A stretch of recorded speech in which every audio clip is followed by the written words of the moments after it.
A Páscoa. Bom, é um prazer voltar a vir com vocês para um tema muito interessante e muito atual, já que estamos, né, saindo da Semana Santa, né, e ontem foi o que muitos comemoram, né, o domingo de Páscoa, né. Então eu queria falar justamente sobre isso, sobre essa comemoração do domingo de Páscoa, da Páscoa. O que isso tem a ver com os cristãos, o que tem a ver essa comemoração na nossa atualidade com o que tinha que haver na antiguidade, na época do Israel. A Páscoa, né, Jesus aí representa o Cordeiro Pascual.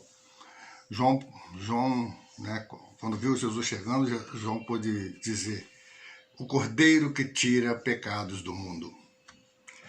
A Páscoa foi instituída como vocês podem achar isso no relato de Êxodo 12, do versículos do 1 ao 28. Né? A festividade anual realizada no dia 14 do mês de Abib, que mais tarde foi chamado de mês de Nissan. Né? A Páscoa comemorava a libertação dos israelitas do Egito. Então, a Páscoa foi instituída por causa disso, representava, né, a liberação do povo israelita, né? E para sua celebração, o povo abatia, né, e assava um cordeiro ou um cabrito, que depois era comido com ervas amargas e pães sem fermento. Tá? Êxodo 12, 27 fala exclusivamente sobre isso. João 6,14, 1 Coríntios 5,7. João 6,14, né, aí menciona, diz que a Páscoa, né, eu vou ler textualmente a vocês, ele diz que a Páscoa era para o povo judeu. Então não tinha nada a ver com as índias das outras nações, os israelitas das nações. Então isso vai ajudar a gente a entender que na atualidade não existe mais a Páscoa, porque a Páscoa foi estabelecida para o povo israelita, tá? O Israel da antiguidade. Então João pôde, né, dizer que, né, disse com firmeza que as palavras: aproxima-se a Páscoa, a festividade dos judeus. Então João 6,4 deixa isso bem claro, que era a festividade do povo judeu. Não tem nada a ver com nós da atualidade, com o cristão da atualidade. E 1 Coríntios, o texto esse de 1 Coríntios 5,7, aí também nos ajuda a entender esse texto, tá? Ele nos ajuda a entender que com a morte sacrificial de Jesus, como sendo Jesus o Cordeiro Pascual, o Cordeiro que tira o pecado do mundo, já não fazia mais falta haver esse tipo de comemoração, né, de sacrifícios. Porque eles tinham que matar um cordeiro ou um cabrito para sacrificar em sacrifício aos seus pecados. Né? Então cada família tinha que sacrificar um cordeiro. Então, uma vez que Jesus foi esse cordeiro, então ele aboliu esse tipo de comemoração, né? Esse texto de 1 Coríntios 5,7 nos ajuda a entender. Então, esse dia eu vou ler textualmente para vocês, diz o seguinte: elimine o velho fermento para que sejam massa nova, sem fermento, como de fato são. Pois realmente Cristo, o nosso Cordeiro Pascual, já foi sacrificado. Este registro foi feito depois da morte sacrificial de Jesus. Temos isso em conta, tá? Porque para que entendamos esse texto, então temos que levar isso em conta. E vamos dividir esse texto em algumas partes para entendermos o seu significado. Por exemplo, elimine o velho fermento. Qual é o significado do velho fermento? Então, dentro do contexto, o velho fermento seria a comemoração da Páscoa. Então, os cristãos teriam que eliminar esse velho costume, essa tradição da comemoração da Páscoa, porque Cristo tinha acabado de ser sacrificado como Cordeiro Pascual a favor de todos. Então, já não precisava mais eles ter aquele carneiro, aquele cabrito para sacrificar e comemorar a Páscoa. Então, isso foi, né? Então, isso quer dizer, elimine o velho fermento, quer dizer, elimine essa comemoração da Páscoa, tá? E a parte B, né, por quê? A parte B nos explica, para que sejam massa nova, sem fermento, como de fato são. Ou seja, pessoas cristãs, um novo entendimento, com um novo pacto, né? Isso quer dizer que eles agora são cristãos, seguidores de Cristo. Isso, a Páscoa antigamente era só para o povo judeu, tá? Como diz a Escritura. Então agora, como João mesmo diz, então agora, né, os cristãos, Jesus abriu espaço para a gente de todas as nações. Então já não se comemorava mais a Páscoa, tá? Por quê? Né? Então, a outra parte fala, né? Pois realmente Cristo, o nosso Cordeiro Pascual, já foi sacrificado.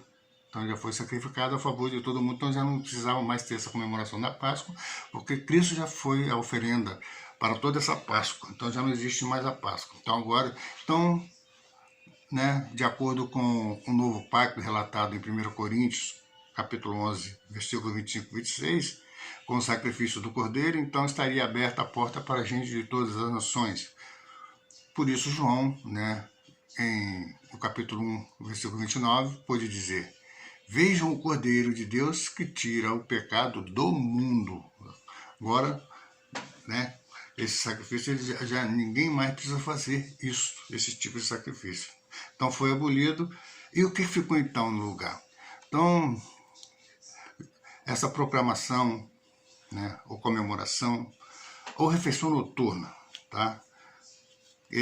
Jesus, nesse momento, nessa coisa, Jesus disse que teríamos que continuar fazendo isto, essa refeição noturna, né, passar o pão e o vinho, né, em memória dele, em memória do novo pacto, né, que ele tinha feito, que ia beneficiar a todo mundo, e o novo pacto que era diretamente com os apóstolos e os seus seguidores, formariam 144 mil pessoas que iam no céu para formar um reino para vir governar a terra.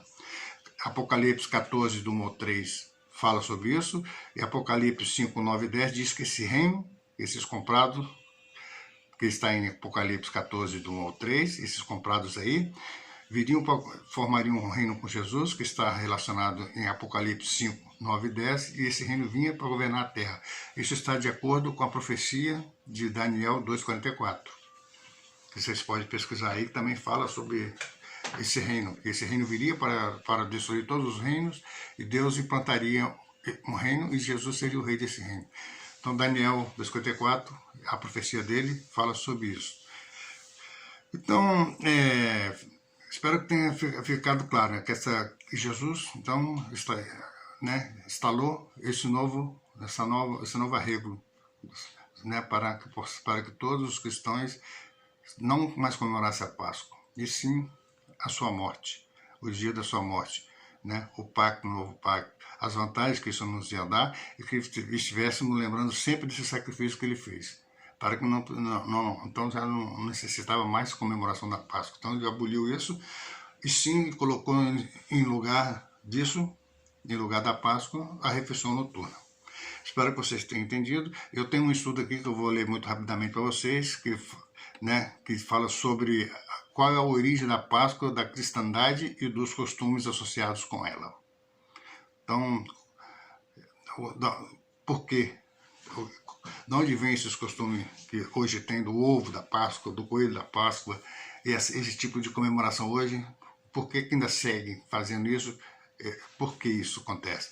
Então a Enciclopédia Britânica comenta, eu vou dar as fontes de pesquisas, o ano, folha, tudo, para que vocês possam também, se queira, confirmar. A Enciclopédia Britânica comenta, não há indícios da observância da festividade da Páscoa, né, quer no Novo Testamento, quer nos escritos dos pais apostólicos. A santidade de épocas especiais era uma ideia alheia à mente dos primeiros cristãos. Então, essa enciclopédia deixa claro que os cristãos, os primeiros cristãos, eles não comemoravam a Páscoa, tá? Isso são fontes também confiáveis, tá? Que vocês podem pesquisar, e, né, não tão confiável como a Bíblia, porque a Bíblia nos dá isso, mas isso serve de confirmação porque isso está também embasado dentro do que diz a Bíblia. E era o que eles observavam também, né? Os estudiosos da época notavam isso. Isso é de 1910, volume 8, páginas 828, tá? Dessa enciclopédia britânica. E também temos aí, em 1913 também, essa enciclopédia, agora de 1913, o volume 5, da página 227, diz o seguinte: muitíssimos costumes pagãos, celebrando a volta da primavera, gravitavam para a Páscoa. Por exemplo, como o ovo, né, que é um emblema da vida germinante do princípio da primavera. Esse é o significado do ovo. Tá? É o princípio, né, da vida germinante do princípio da primavera. E o coelho, que é? O coelho é o símbolo pagão que sempre tem sido emblema da fertilidade. Então, o coelho, ele significa, né, a fertilidade. Essa enciclopédia, né, de 1913, volume 5, página 227, mesma enciclopédia. E a enciclopédia católica, o que ela diz? A enciclopédia católica, ela vem falando sobre, né, por exemplo, o livro de To Babilônia, né, Alexandre Slob. Aí diz o seguinte, que significa o que significa o próprio termo Easter, ou seja, Páscoa. Aqui já diz que não é um nome cristão. Leva na própria testa a sua origem caldeia. Easter não é outra coisa senão Astarde. Aí vocês vão ver o significado desse nome, aonde vamos chegar. Um dos títulos de Beltis, a rainha do céu, cujo nome, encontrado por Learte em monumentos assírios, é Istar. Esta é a história de Easter, ou Páscoa, né? As observâncias populares que ainda acompanham o período de sua celebração confirmam amplamente o testemunho da história quanto ao seu caráter babilônico. Tá? Babilônico. Então, os bolinhos, por exemplo, quentinhos, marcados com uma cruz, né, da Sexta-feira de Paixão, né, os ovos tingidos, né, do domingo da Páscoa, e, né, que contava assim, e isso contava com os ritos dos caldeus, exatamente como estamos passando hoje em dia, como agora. Essa enciclopédia católica de Nova York, do ano de 1943, página 103, 107, 108. Né? Se você pode comparar isso, que isso está de acordo com o livro de Jeremias, capítulo 7, versículo 18, que diz o seguinte: os filhos apanham lenha, os pais acendem o fogo, e as esposas sovam a massa para fazer bolos de oferenda à rainha do céu. E eles derramam as ofertas de bebidas a outros deuses para me ofender, de Jeová. Então, né, vocês podem ver que a origem da Páscoa, a atualidade, é toda ela pagã. E que os cristãos verdadeiros deixaram de comemorar a Páscoa. Isso você pode procurar.